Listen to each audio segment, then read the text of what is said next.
Olá, com alegria, mais uma vez, nos reunimos para aprender da palavra do Senhor e tirar lições, princípios e verdades que podem nos ajudar no dia a dia e para enfrentar os gigantes, aquilo que nos atormenta e aprender como sair de situações que nos levam à paralisação, à procrastinação e ao desespero.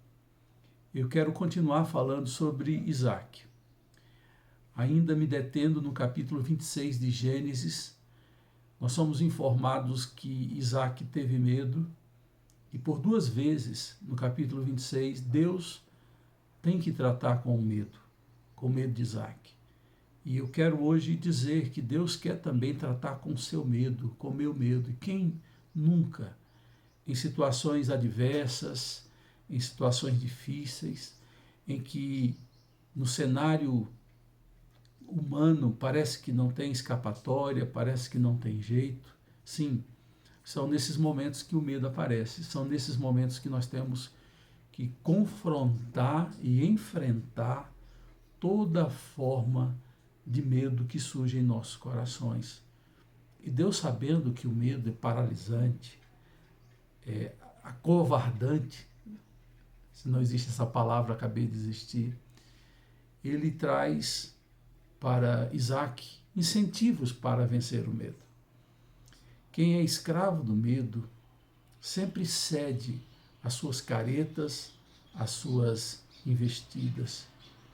Mas quem aprende a viver confiando no que Deus diz, vivendo pela fé, enfrenta o medo com ousadia e descobre que a nossa coragem, a nossa fé, vence o medo e transforma o cenário tão desolador, tão improvável, em um cenário de transformação e de superação frente àquilo que nos traz medo.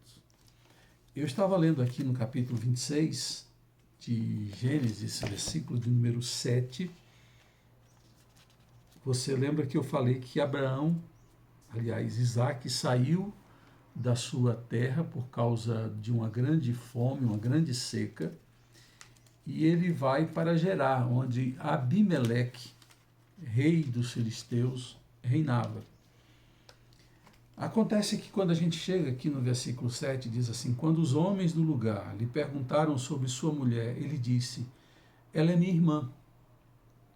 Teve medo de dizer que ela era sua mulher, pois pensou: os homens deste lugar podem matar-me por causa de Rebeca, por ela ser tão bonita.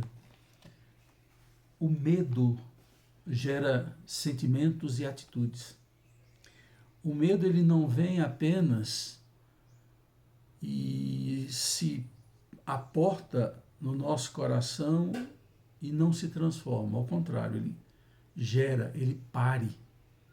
O medo vai gerar covardia, vai gerar paralisia, vai gerar omissão, covardia, mentira. Nesse caso, por causa do medo, Isaac teve que mentir. Ele estava ali sem ninguém e pensava que se ele mentisse dizendo que Rebeca era sua irmã, os moradores daquele lugar preservariam sua vida, não o matariam e ele estaria ali bem. Só que a mentira, além de ter pernas curtas, a mentira, ela vem do pai da mentira, que é o diabo. A mentira nunca cai bem, nunca faz bem. A verdade é quem liberta, diz a palavra de Deus. E esse homem mente, e por mentir, ele traz consequências sobre sua vida, coloca sua esposa em perigo, porque qualquer um poderia se aventurar a conquistá-la e a possuí-la, e mexe com o caráter, porque o mentiroso, ele pode fazer da mentira um traço do seu caráter. Então ele não mente eventualmente, ele mente repetidamente. E quando você tem um hábito, aquilo passa a ser parte do seu caráter, da sua personalidade. Você se torna uma pessoa mentirosa. E a gente precisa aprender a vencer o medo para não mentir, a vencer o medo para não fugir, a vencer o medo para enfrentar, para ser digno. E nesse caso, Isaac estava perdendo sua dignidade, estava colocando sua esposa em risco, até que Abimeleque, um belo dia, da sua casa, o vê fazendo carinho em Rebeca e o chama e diz: você poderia trazer maldição sobre nós, porque nós não sabíamos que ela era sua esposa, mas eu vou dar uma ordem para que ninguém toque na sua esposa. Veja o que é que o medo faz, o perigo. Se a gente pensa que quando a gente está com medo, a gente está em perigo, a gente está em perigo quando mente. Essa é a primeira vez que o texto diz que Isaac teve medo. A outra vez que a Bíblia vai dizer que Isaac teve medo foi quando Deus apareceu para ele no versículo de número 24, depois dele ter saído de Gerar e se ter colocado no vale de Gerar e depois em Beceba. E chega um momento na sua vida que mais uma vez o medo bate à porta.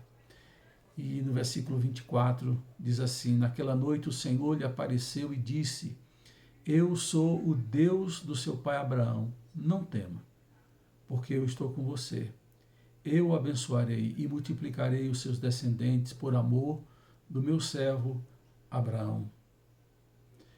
Isaac construiu naquele lugar um altar e invocou o nome do Senhor. Ali armou acampamento e os seus servos cavaram outro poço.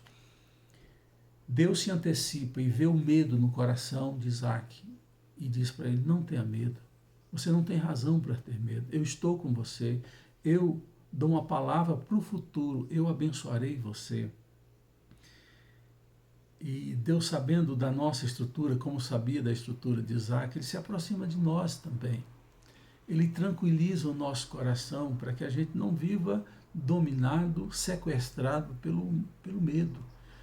Ele muitas vezes se antecipa. Eu me lembro daquela ocasião quando Jesus morreu e ressuscitou. Antes de ressuscitar, 3 dias os discípulos ficaram fechados, agrilhoados em suas casas, até que ele bate a porta e eles estavam ali presos pelo medo.